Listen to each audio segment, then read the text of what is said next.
1월 결혼을 앞두고 있는 20대 후반 여성입니다. 남자친구와 6년 교제 후 결혼하는 거라 준비하는 게 어렵지 않았어요.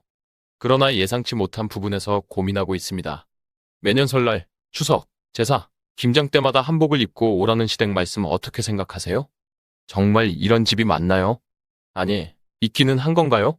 결혼한 첫 해 첫 번째 명절에만 한복 입는 건 TV에서 봤는데 저렇게 다 챙기는 곳은 처음 들었고 처음이에요. 저는 아직까지도 겁먹으라고 한농담 같은 게 아니더라고요.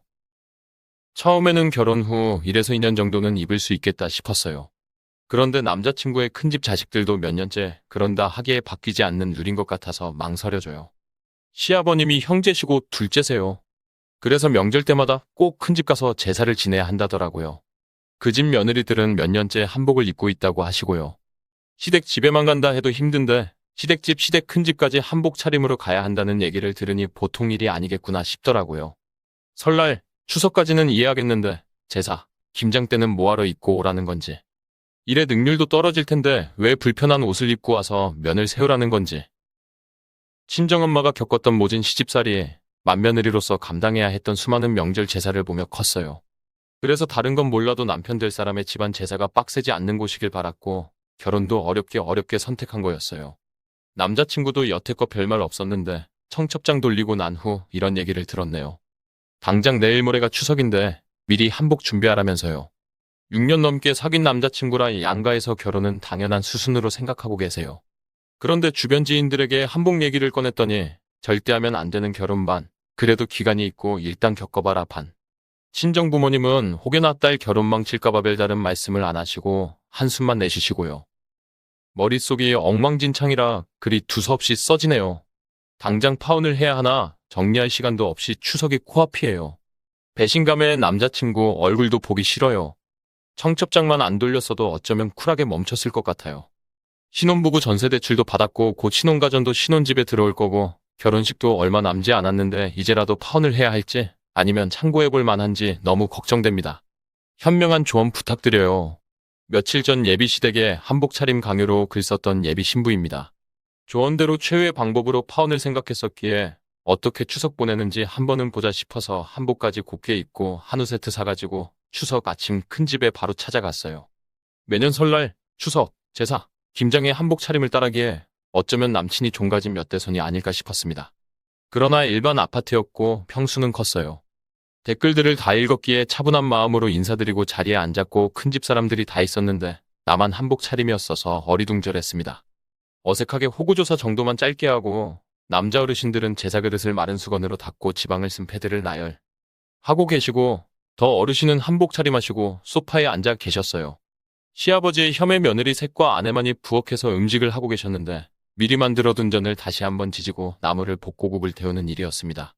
나는 남친과 바닥에 앉아서 지켜보기만 했고요.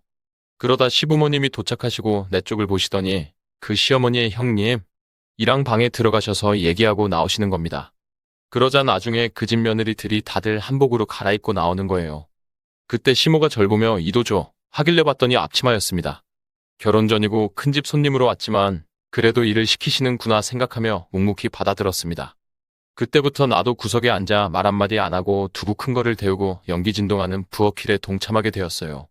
그렇게 30분도 안 되게 끝내고 제사상을 차렸습니다. 지방만 10번 정도 바꾸며 제사가 30분 만에 끝났어요.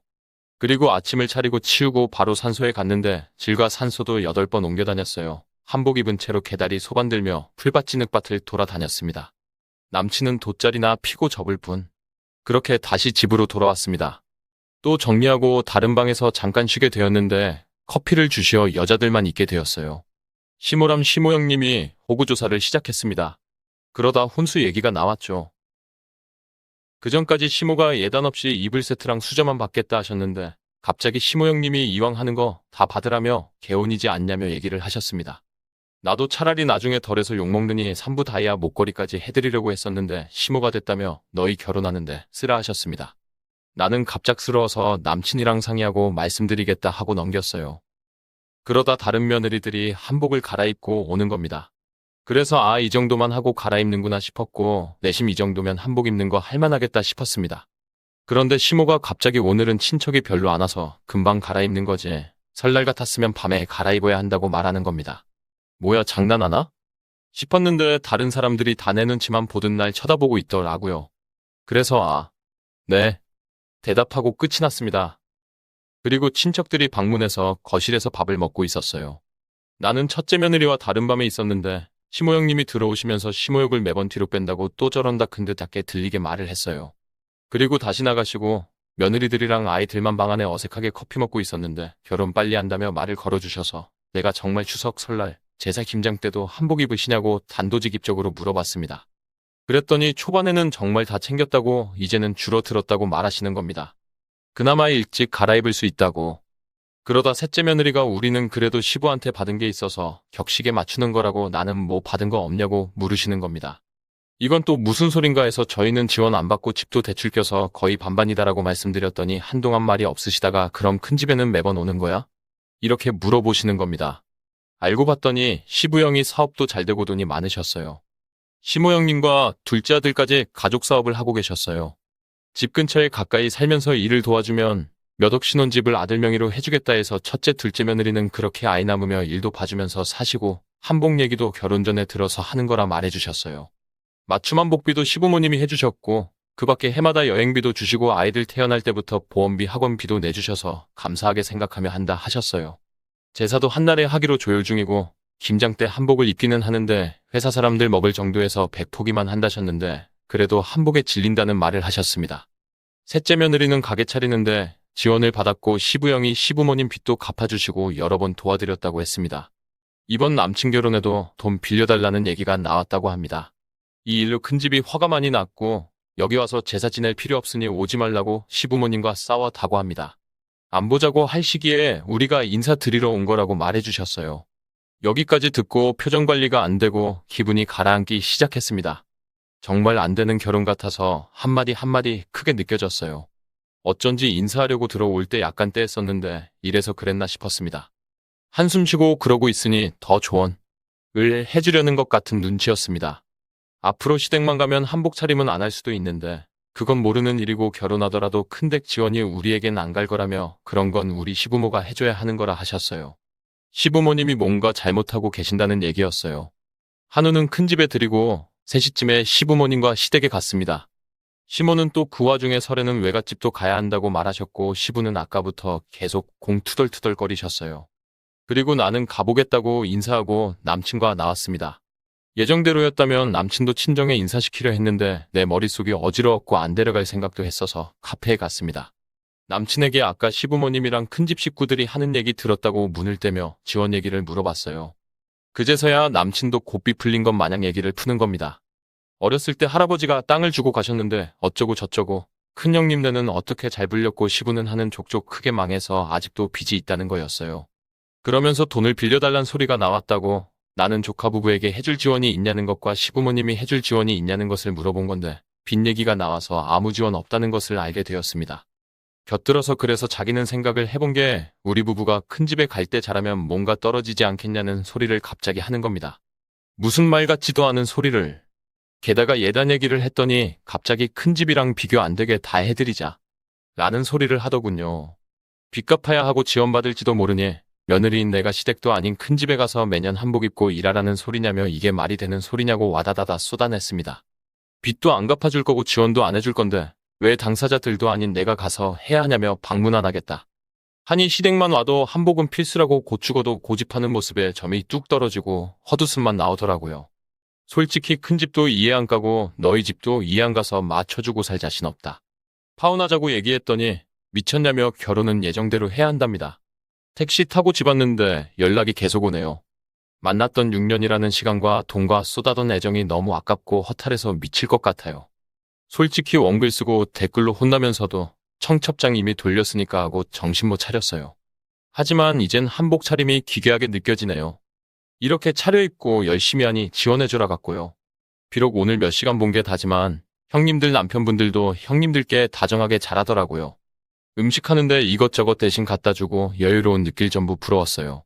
그에 반해 남친은 눈도 안 마주치고 다 잡은 물고기 취급하는 건지 이제서야 가정사를 술술 말하고 내가 어떻게 이런 사람과 결혼까지 생각했지? 며칠 전까지만 해도 신혼의 단꿈을 꾸며 신혼여행 계획 짜고 있었는데 파혼을 하다니. 시간을 6년 전 아니 청첩장 돌리기 전으로 바꾸고 싶어요. 친정 가족들에겐 어떻게 말을 꺼내야 할지, 청첩장 돌린 사람들에겐 뭐라고 해야 할지, 뒷수습 생각하니 눈물만 나요. 당장 월요일부터 식장부터 비행기, 숙소 예약 취소도 해야 하고요. 한우값 30만 원으로 내 인생 구제한 거다 싶으면서도 여기까지 어떻게 왔는데. 편하게 그냥 시골리고 살아볼까 싶기도 하고 진짜 지금 너무 우울하고 편두통도 오고 미치겠어요. 수십 번 오락가락하는 저에게 조언 한마디만 더 해주세요. 후기. 긴 글임에도 불구하고 읽어주신 분들 감사드립니다. 많은 댓글 남겨주셔서 다 읽어보는 중입니다. 도저히 오늘 회사 못 나갈 것 같아서 당일 연차를 쓰고 친정집에 갔어요. 부모님이 친척들이 결혼 축하한다고 얘기를 많이 했다 하시며 벌써 딸 시집 보낸 느낌 든다고 얘기하실 때 눈물이 터져버렸어요. 그동안 있었던 일을 말하는 내내 부모님은 어떠한 말씀도 하지 않으시더라고요. 더 생각할 것 없이 깨끗하게 파혼하라고 하셨어요. 돈 문제, 친척들에게 연락하는 건 걱정할 것 하나 없다면서요. 그리고 전업주부인 언니도 불러서 어떻게 진행할지 한참 얘기 나눴습니다. 그동안 전남친에 대해 안 좋은 점이 있어도 딸 결혼 막을까봐 말을 못하셨다며 언니와 화를 격하게 내주셨어요. 물었더니 속이 후련해져서 식장 취소, 신혼여행 취소를 단박에 해치웠어요. 신혼가전도 환불하고 한참 전에 미리 사 가전은 중고로 팔아야 할 것 같아요. 대출과 집은 내일은행, 부동산에 가서 해결해보려 합니다. 전남친이었던 논팽이에게 취소한 내역들 문자로 보냈더니 만나서 얘기하자고 집 앞에 있다 하네요. 추석에는 세상 나물나라 하더니 이제 와서 제가 급해졌나 봐요. 전 이제 아무런 감정이 없네요. 친정부모님 건강이 급격히 나빠지셔서 결혼을 서두른 점도 있고 친언니도 파혼을 했다가 늦게 결혼을 했었기에 파혼을 망설였었는데 아니었네요. 이제 정말 끝났습니다. 이렇게 쉽게 끝내버려도 되는 걸까 싶을 정도로요. 결혼에 눈이 멀어 잠시 미쳤었나 봐요. 조금 슬프긴 한데 감정이 요동치지 않고 무덤덤합니다. 놀랍게도 아무 생각 안 들고 걱정도 안 되며 댓글 보니 할 수 없는 자신감마저 드는 것 같고 그렇습니다. 다시 말하고 싶지도 않은 그 집 식구들 안 보며 쉽게 마무리 지을 겁니다. 걱정해 주셔서 감사합니다. 이젠 더 이상